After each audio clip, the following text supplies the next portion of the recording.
Good morning, children. Welcome back to the social session.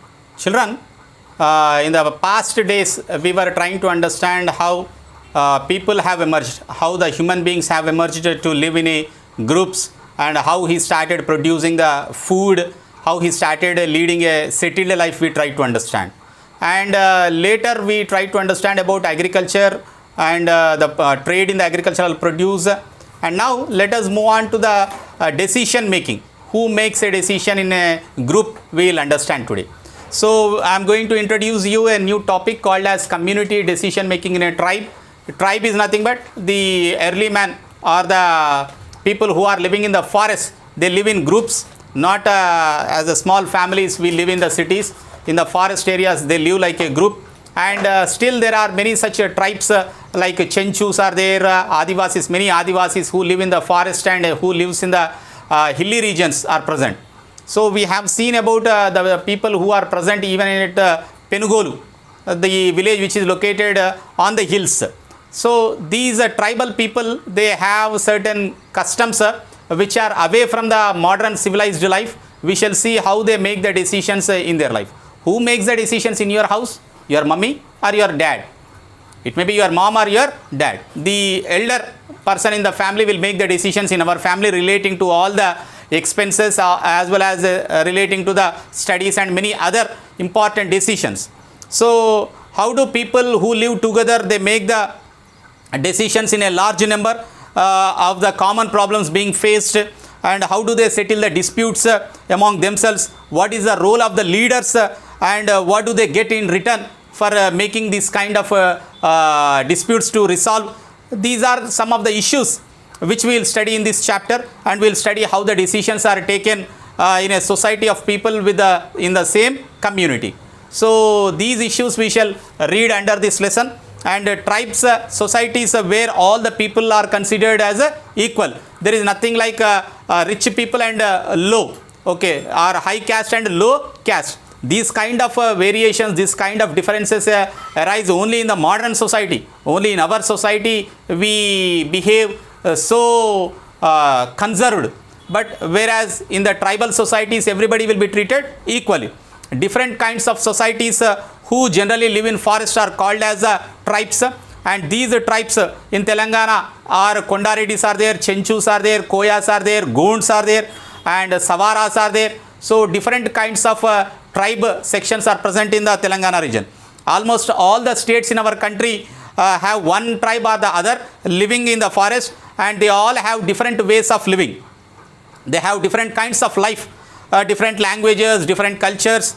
So why are they called as tribes despite these differences? It is because they share certain common things or common characteristics. And what are those common characteristics? First one is, usually the members of a tribe consider themselves as a descendants of a common ancestor. All the members of those community are considered as a descendants of the common ancestor. Their ancestor will be the one, and therefore all the members of a tribe consider themselves to be the relatives to other. Like we have Pali, isn't it? Pali. So they consider them as relatives. For that reason they live together. And second one is, they believe that all their resources like land, water, forest, pastures are the commonwealth of everybody. It is not owned by a single person.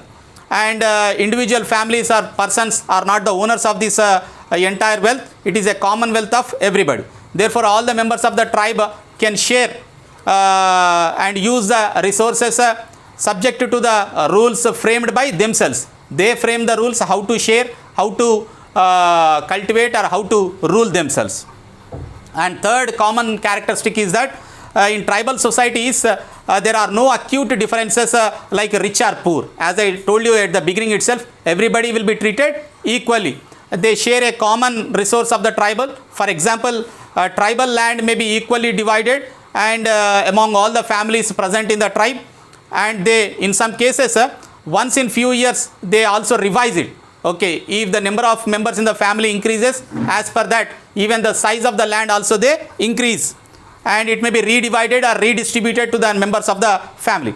In some tribes all the members may till the soil together and share the produce equally. In some tribes that custom is there, they till the land equally and they share the produce whatever comes out of it. So no one can sell land given by the entire tribe because it is considered as a wealth of the entire tribe. So a single family cannot sell the land to the other tribe. No one can keep more land than they can till or than they can use it. So if there is any excess land, the tribe community will take over such lands. And fourth common characteristic is that generally all the families in the tribe do all kinds of work like cultivation, gathering food from the forest, grazing animals, and even making clothes or baskets or tools. Most of the tribes, all the people in the family keeps on working. Women, men, and even children share the work of the family in cultivation, in making the baskets. However, in many tribes, men have greater power and the role in decision making or than the women. So the tribes give a lot of importance to the celebrations of the festivals together and rituals to please the tribal god and goddesses, and they also have a instinct belief, customs and songs, dances and arts and crafts which are very different from the regular life. So these all are the common characteristics of why they all are called as tribes. A tribe may settle in several small villages or habitations in the forest over a larger area also. And how do tribes take decisions about the matters of common concern? How do they settle the disputes among themselves? We will see about the Gond life, a tribal village in Adilabad district. It is Gonds. So how they handle the issues also we shall see. And we are giving you a short summary of the description written in the Hammendorf book who researched on the Gonds of Adilabad. So in our next class we shall see about the Gonds, Panch and Patla, where they take the decisions relating to the common concern. Until then, thank you children.